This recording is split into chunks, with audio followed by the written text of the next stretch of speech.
मुझे लगता है दिल्ली पुलिस के लिए 325 के आसपास, तो मेरे टोटल मार्क्स है 312.4। कामयाबी सुबह के जैसी होती है, मांगने पर नहीं जागने पर मिलती है। जय हिंद दोस्तों, मेरा नाम है कृष्णवीर चाहर और आज मैं एक और इंटरव्यू लेके आ गया हूँ।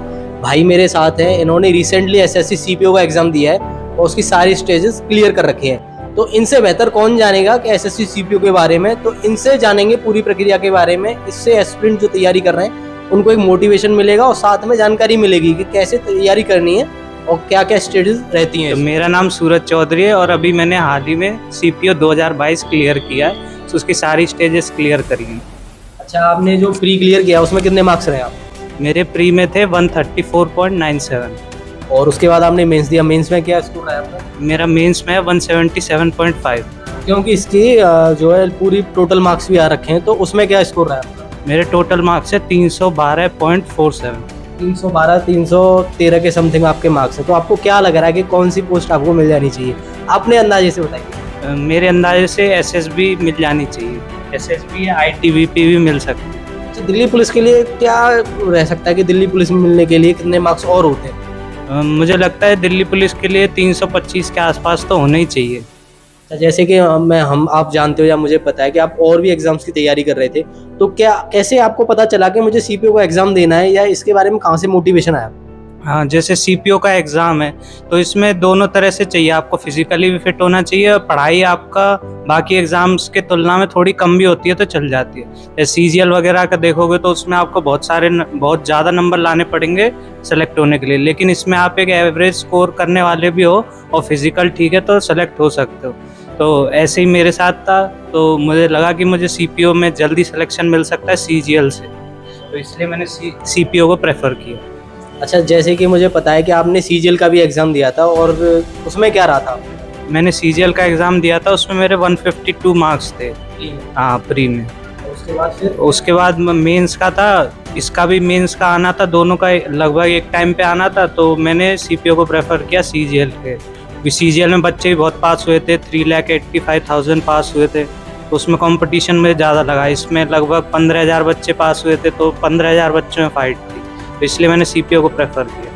अच्छा, जैसे कि आप तैयारी कर रहे थे यहाँ पे और एस्पिरेंट ये देखने भी बैठे हैं कि सीपीओ की तैयारी करने के लिए क्या क्या और इन टीचर्स से पढ़ना चाहिए, हमें कहाँ से मोटिवेशन होना चाहिए, या ऑफलाइन पढ़ना चाहिए ऑनलाइन पढ़ना चाहिए, तो आप क्या बताओगे कि अगर सीपीओ की कोई बच्चा बिल्कुल न्यू है जो तैयारी करने जा रहा है, तो उसको कहाँ से तैयारी करनी चाहिए और कैसे कैसे तैयारी करनी चाहिए, या फिर आपने कैसे तैयारी करी वो थोड़ा सा बताइए। जैसे आप तैयारी करना चाहते हो, सबसे पहले आपको तो कोर्स ही कंप्लीट करना है, किसी भी अच्छे उस पर चले जाओ, जैसे अड्डा हुआ, टेक्स्ट बुक है, या कोई भी और अच्छा टीचर है। सबसे आपको पहले रीजनिंग, मैथ, जीएस और इंग्लिश एक बार कंप्लीट कर लेनी है। उसके बाद तो आपकी प्रैक्टिस ही होती है, जितना आप प्रैक्टिस करोगे उतने नंबर आएंगे आपके। आपने कहाँ से तैयारी करी? मैंने 12th करने के बाद थोड़ा सा कोचिंग करी थी पैरामाउंट में एक बार बस, और उसके बाद मैंने फिर प्रैक्टिस ही करी है। टेक्स्ट बुक का मैंने परचेज़ किया था, उसमें जीएस वगैरह ही पढ़ा, बाकी तो सब प्रैक्टिस ही है। बाकी मान लीजिए जैसे कोई स्टूडेंट ऐसे तैयारी करता है और लेकिन उसको जो प्रॉब्लम्स आती हैं, अगर क्वेश्चन नहीं आ रहा है, तो फिर आप कहाँ से सॉल्व करते थे उनको, कहाँ से एनालाइज कर रहे थे उन क्वेश्चंस को? अब जैसे ऑनलाइन है, उसमें ज़्यादातर मिल जाता है। जैसे आप टेक्स्ट बुक में कोई क्वेश्चन है तो उसका नीचे सॉल्यूशन भी दिया है, अगर आपने पहले वो कर रखे हैं तो आपको समझने में कोई दिक्कत नहीं आएगी। लेकिन अगर आपको फॉर्मूले नहीं पता, कुछ नहीं पता उसका बैकग्राउंड, तो फिर दिक्कत आएगी। और आप थोड़े बहुत भी पढ़े हो तो आप सॉल्यूशन देख के समझ जाओगे। अच्छा, जैसे कि एस्पिरेंट जो सीपीओ की तैयारी कर रहे हैं उनको मुझे पता है इंग्लिश में प्रॉब्लम आती है, क्योंकि एक इंग्लिश का तो सेपरेट ही पेपर होता है पूरा। तो इंग्लिश आपने कहाँ से पढ़ी और कैसे? वोकेबलरी की बहुत बड़ा पोर्शन है इसमें एक, तो वो कैसे आपने ठीक किया? जैसे वोकेबलरी के लिए तो मैंने ब्लैक बुक से करा। जो जो आपको हार्ड लगते हैं उन्हें बार बार रिवाइज करो, जो आसान लगते हैं 1-2 बार में याद हो गए उन्हें आप महीने में 1 आध बार पढ़ सकते हो, लेकिन जो आपको ज़्यादा हार्ड है उसको 3-4 बार रिवाइज करो महीने में। और रूल्स हैं, रूल्स मैंने क्रिस्टोफर फिनिक्स की है मास्टरपीस, उससे सारे रूल्स पढ़े थे।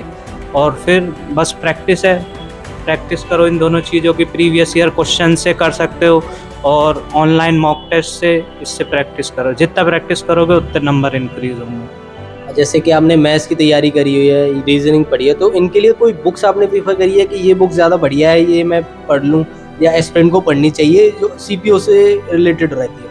बुक्स तो ऐसी कोई खास प्रेफर करी नहीं है मैंने, पर यही है जो पैरामाउंट से मुझे मिली हुई थी अर्थमेटिक की, उसमें सारे फॉर्मूलेज थे, एक बार वही मैंने करी थी। उसके बाद फिर टेक्स्ट बुक पे ही सारे मॉक टेस्ट वगैरह से ही तैयारी करी है। CGL के दे लिए, कभी CPO के दे लिए, कभी किसी और का दे लिया, GD वगैरह का, ऐसे। अच्छा, तो जैसे कि हमारे साथ सूरज जी बैठे हुए हैं यहाँ पे और इनसे हमने जाना कि प्री या फिर मेंस में किस तरह से तैयारी करी है इन्होंने, और भी इनसे ढेर सारी बातें करेंगे और मेडिकल से रिलेटेड या फिर हो गया फिजिकल से रिलेटेड और वीडियो लेके आ रहे हैं हम एक और। नेक्स्ट वीडियो ज़रूर से देखें। जय हिंद।